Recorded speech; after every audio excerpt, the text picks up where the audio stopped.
Hello, and today on Meaning we have the privilege of hosting Professor Yukka Sboloinen from the Wayne University in the United States, who studies sociology. Hello. Hey, and thanks for having me. Thanks for being here. And I wanted to talk today, if you'd like, about a certain research you had about race and policing. Yeah, race and policing obviously has been a giant topic in the United States for a while, even before George Floyd, but especially after. And I guess my main message probably about that is that it's a great example of where ideological concerns, political concerns have overtaken proper scientific analysis. So we have a situation in the United States where recently, actually, under President Trump, he decided to terminate these policies that were implemented during the Biden administration called consent decrees, which basically means that police departments are put under federal oversight under the claim that they have engaged in racist discriminatory practices.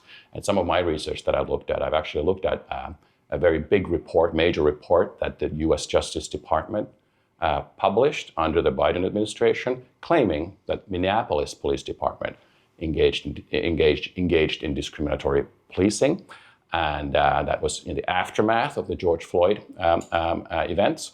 And what I found appalling about the report, as a sociologist, as somebody who studies statistics on crime, I'm a former director of the National Archive of Criminal Justice Data, and so I should know a thing or two about criminal justice statistics. But you don't even have to be that much of an expert. Even if you're an undergrad, or in my class anyways, if you wrote a report like that, I wouldn't accept it. My main reason is this. It's about disparities in police contact. And one would think, if you know anything about policing and crime, that the first thing you would look at is your engagement in crime, all right? You're more likely to get in contact with the police if you are suspected of a crime or if you're in the process of committing a crime. But this report talks about all kinds of disparities. But one thing it doesn't mention or doesn't directly address is the fact that in Minneapolis, where 18% of the population are African Americans, 89% of that population is responsible for all the homicides. So you would think that things like that would be mentioned in the report, that there are disparities in criminal involvement. And that might explain, all right, so we know that men are 20 times more likely to be,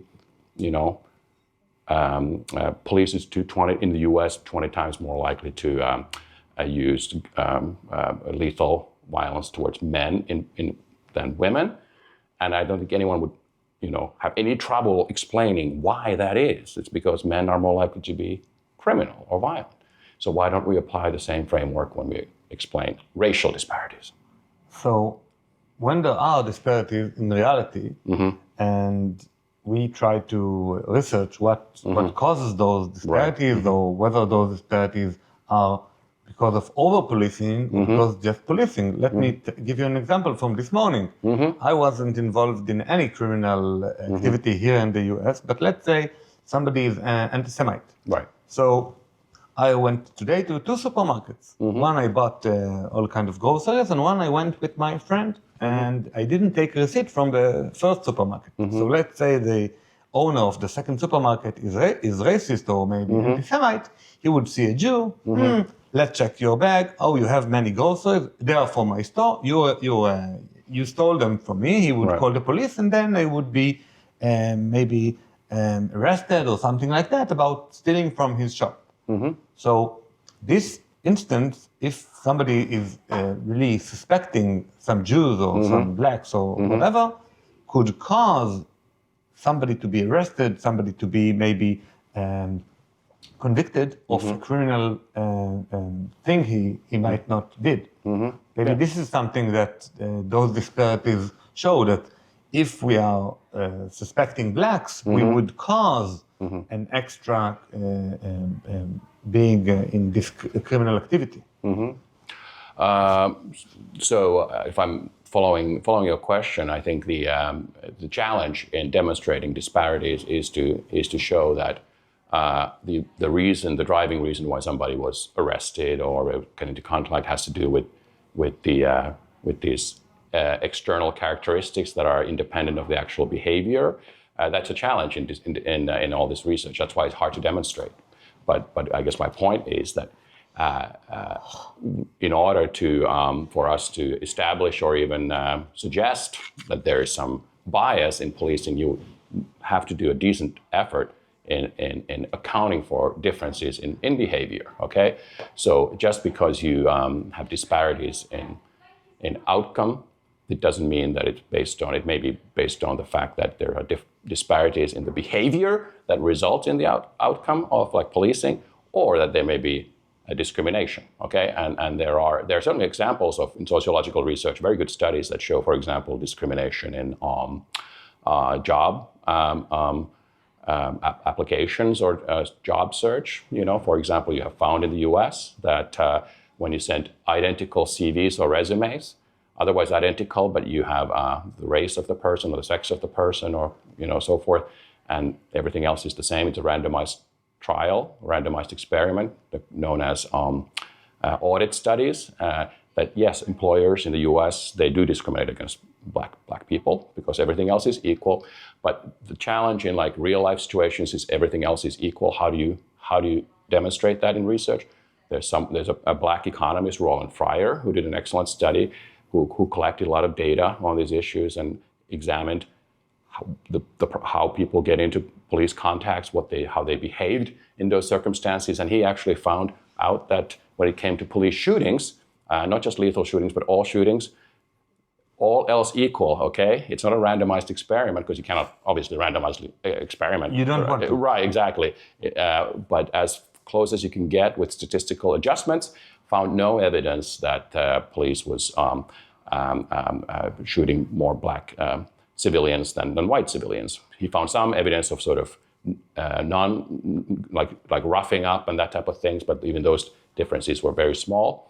And even I should say, again, since I'm a nerd, since I'm a professor, I know about this stuff. So George Floyd happened 2020.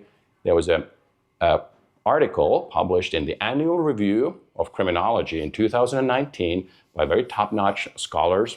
And it was it had to do with disparities in policing and concluded that we just don't have evidence, you know, based on some of these challenges. So that was before Fryer study wasn't part of that. So basically it's hard to, but the best studies, when you look at them critically, there wasn't any solid evidence. So I was personally shocked how massive the reaction was regarding the George Floyd incident, because my nerd brain was telling me that there's no solid evidence. I believe the science, you know, kind of thing, but nevertheless, people don't seem to care about it. They care about the narrative, and they care about the images that they see. But there really isn't any good evidence. Best evidence that I've seen in criminology. There are also studies of policing where they compare black and white police officers in same jurisdictions, and again try to make everything else equal.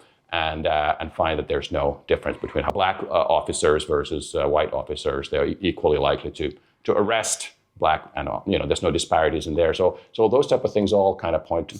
So my honest opinion is that there is just very little solid scientific evidence in support of any meaningful disparities or discrimination in policing. There's a lot of police brutality, okay, in the U.S. For example, there were, you know, before George Floyd happened, there was a similar death took place in Dallas, I think, and Tony Timpa was this gentleman's name who was a victim, white person. Nobody knows about Tony Timpa because he's a white person, but very similar circumstances as George Floyd, that type of thing. And what was the reaction of your friends, your colleagues, your fellow professors about George Floyd? If like the man on the street or the 10th grader, right, or something like that, he would react from his stomach. So I understand that a professor for maybe statistics or for sociology, he should react as a pro. Right, good question. I would say in public, the predominant reaction was this sort of fueling the flames, you know, kind of fanning the flames of those are the vocal ones. There's a bit of so most professors, most sociologists, most criminologists tend to be pretty left-wing. I am, as a matter of fact, my voting behavior is more left-wing than right-wing, but I'm not in this business because of politics. I'm in this business of finding out the truth. Okay, but it seems to me that the field has moved into a different direction. In private, oftentimes when you talk to people, they agree and they say so. But in public, I'll give you an example. I mentioned the study of comparing black and white police officers. There's one study that was published in a major journal, PNAS, Proceedings of the National Academy of Sciences. It basically, the short version is this, that it was retracted after hundreds, some 700 and more social scientists, including sociologists, criminologists, signed a petition demanding its retraction because the article was used in a congressional hearing as a testimony by Heather McDonald, among other people, and who I heard you had interviewed. And it was in the aftermath of, basically the argument was that they found a trivial error, inaccuracy, not even in the article itself, but in the sort of public-facing summary of the article. They used a little careless language. And nothing to do with the actual research. It went over like 3 rounds of post-publication reviews, but they still somehow managed to retract it. So erase it from the literature, this study that showed no evidence of... Oh, it was erased? It was erased, it was retracted, canceled, if you will. And even the editors of the journal admitted, kind of naively, that it was because the way it had been used in political. So there was this little error in a summary that's not even in the abstract of the article, but in the public-facing summary of the article. Which the professor didn't even write himself. They wrote it. They actually had to approve it, and and it was already corrected. It had already been corrected. There was a correction addressing it already, but that wasn't enough. It had to be killed from the literature, and to me that was a very embarrassing moment, and especially embarrassing that the editors would actually say that the reason this is completely inappropriate. There are guidelines of when it's appropriate. They're called ethics guidelines of when you're supposed to investigate and retract an article, and this article met none of those guidelines. It seems like the Inquisition is working too hard. Yeah, absolutely. Like in the Middle Ages, and maybe the academia is spending too much of its prestige as professionals, as experts, and I think that we are going to see in the years to come that people don't trust the academia anymore. Absolutely. That's what's been happening. That's the big picture. That's kind of been one of my major sources of my sort of activism, is because I care about these things. I started studying this for a reason. From an early age, I became interested in social sciences. I think studying human behavior, social behavior, is the most interesting thing. Some people like study the galaxies or animals and nature and whatever. But to me, humans and people in social situations are very interesting, and I think this is soiling my big intellectual love, and so that's why it's worth fighting for, I think. Yeah. Thank you for that. Yeah. And for coming to my show. Yukka Savonainen from the Wayne University in the United States. Thank you. Thanks for having me.